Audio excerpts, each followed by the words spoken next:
यह जो शतानंद ब्राह्मण है अत्यंत ही निर्धन था, धन तो था ही नहीं, लेकिन उसके घर में अन्न भी नहीं था। तो वह क्या करता था, घर घर जाकर के भिक्षा मांगा करता, और भिक्षा में जो कुछ भी अन्न और धन प्राप्त होता उसी से अपने परिवार को चलाया करता। श्री सूत जी महाराज कहते हैं, एक दिन की बात है, यह जो शतानंद ब्राह्मण है भिक्षा मांगने के लिए निकला हुआ था। भगवान की अनुपम कृपा हुई, भगवान ने स्वयं को एक बूढ़े ब्राह्मण का वेश धारण कर लिए और वहीं पहुंच गए जहां शतानंद ब्राह्मण भिक्षा मांगने के लिए निकला हुआ था।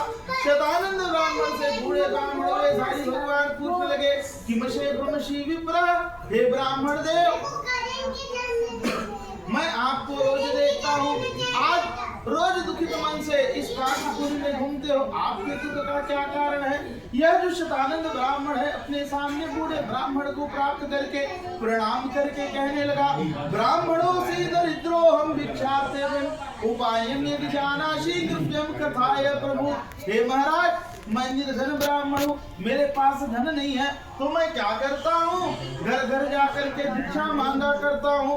यदि आप इस निर्धनता को मिटाने का कोई भी उपाय जानते हो तो आप मेरे को बतला दीजिए। बूढ़े ब्राह्मण वेशधारी भगवान शतानंद ब्राह्मण से कहने लगे, हे शतानंद ब्राह्मण, तुम्हें अतुल श्री भगवान श्री सत्यनारायण की व्रत पूजन करना चाहिए। जाने अथवा अनजाने में तुमसे यदि कोई पाप कर्म हो गए हो, उन पाप कर्मों का नाश हो जाएगा, तुम्हारे जीवन में धन का आगमन हो जाएगा।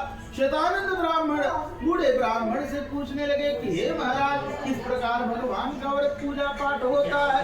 बूढ़े ब्राह्मण वेशधारी भगवान शतानंद ब्राह्मण को व्रत की विधि बतलाने लगे। दोनों के बीच में बातचीत चल ही रहा था। देखते ही देखते जो भगवान बूढ़े ब्राह्मण का वेश धारण करके पहुंचे थे, वहां से अंतर ध्यान हो गए, गायब हो गए। शतानंद ब्राह्मण भी सोच में पड़ गए, भाई जो बूढ़ा ब्राह्मण लकड़ी के सहारे चलते हुए आया था, अचानक गायब कैसे हो गया? मन में विचार करने लगा, अवश्य कोई देव पुरुष है जो मुझे भगवान की कथा को बतलाने को आया था। मुझे भी भगवान का पूजा पाठ कर लेना चाहिए। लेकिन दूसरे क्षण क्या विचार करता है, भाई अन्न तो है नहीं, भगवान का पूजन पाठ करना है तो धन की आवश्यकता होगी, मैं किस प्रकार भगवान का पूजा पाठ कर पाऊंगा? इति संचिंतनितो रात्रौ निद्रां न लब्धवान्। इसी सोच में पड़ा हुआ था कि मेरे को भगवान का पूजा पाठ करना है। सायंकाल घर को गया, उसे रात भर नींद नहीं आई, किस प्रकार मैं भगवान का पूजा पाठ करूं? प्रातः काल शीघ्रता से उठा, स्नान इत्यादि क्रिया किया, मन में संकल्प कर लिया कि आज मेरे को भिक्षा में जो कुछ भी अन्न और धन प्राप्त होगा उसी से मैं भगवान का पूजा पाठ को करूंगा। श्री सूत जी महाराज कहते, भगवान की अनुपम कृपा, उस दिन उस शतानंद ब्राह्मण को भिक्षा में बहुत सारा धन प्राप्त हुआ। जो कभी उसे भिक्षा नहीं देते थे, डांट करके भगा देते थे, वे भी बुला करके भिक्षा प्रदान करने लगे। बहुत सारा धन इकट्ठा हो गया, पूजन में लगने वाले सामग्रियों को इकट्ठा किया। सायंकाल बंधु बांधव संयुक्त होकर के शतानंद ब्राह्मण ने भगवान का पूजन पाठ किया, व्रत किया। भगवान की अनुपम कृपा शतानंद ब्राह्मण के ऊपर हुई। शतानंद ब्राह्मण के संपूर्ण पाप कर्म छूट गए, उसके जीवन में धन का आगमन हुआ। जैसे जैसे शतानंद ब्राह्मण के जीवन में धन का आगमन होते गया, भगवान के प्रति उसकी श्रद्धा और बढ़ने लगी। मासी मासी व्रतम कृत्वा वह हर महीना भगवान का पूजा पाठ करने लगा। श्री सूत जी महाराज कहते हैं, काशीपुरी में रहने वाले संपूर्ण ब्राह्मणों से श्रेष्ठ और धन वाला यह शतानंद ब्राह्मण हो गया।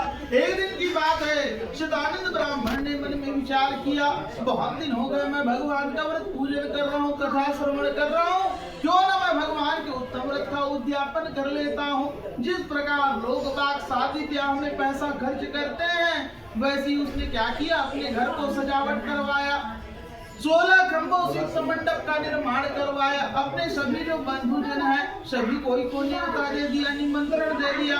लोगों की जो भीड़ है शतानंद ब्राह्मण के घर में पड़ गई। बढ़िया उत्तम व्रत उद्यापन प्रारंभ हो गया। ठीक उसी समय काशिकारों को हो भीला, एक लकड़ी को बेचने वाला लकड़हारा भी लकड़ी बेचने के लिए निकला हुआ था। क्योंकि प्राचीन काल की घटना भाई आज के समय के जैसे लकड़ी काल पुराने समय में नहीं हुआ करता था।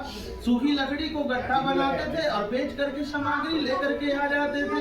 यह जो लकड़हारा भी है लकड़ी बेचने के लिए निकला हुआ था, उसी मार्ग से जा रहा था जिस मार्ग में शतानंद ब्राह्मण का घर बना हुआ था। देखता क्या है, है कि शतानंद ब्राह्मण के घर में भीड़ लगा हुआ है। दोपहर का समय भूख और प्यास से व्याकुल लकड़ी के पौधे को किनारे में रख दिया और शतानंद ब्राह्मण के घर में प्रवेश किया। देखता क्या है, ब्राह्मण सपत्नी भगवान का पूजा पाठ कर रहे हैं। शतानंद ब्राह्मण को लकड़हारा भिल्ल ने प्रणाम किया और कहने लगा, हे महाराज, आप इतना खर्चा करके कौन सा पूजा पाठ करवा रहे हो? तब शतानंद ब्राह्मण कहने लगा, मैं अतुल श्री भगवान श्री सत्यनारायण भगवान के व्रत का उद्यापन कर रहा हूँ। जो कुछ भी तुम मेरे घर में अन्न और धन देख रहे हो, इन्हीं भगवान की कृपा है जो मुझे प्राप्त हुआ है। इस प्रकार लकड़हारा भिल्ल ने भगवान की उत्तम कथा को जाना, भगवान के प्रसाद को पान कर लिया, जल पान करके अपनी लकड़ी को बेचने के लिए निकल पड़ा।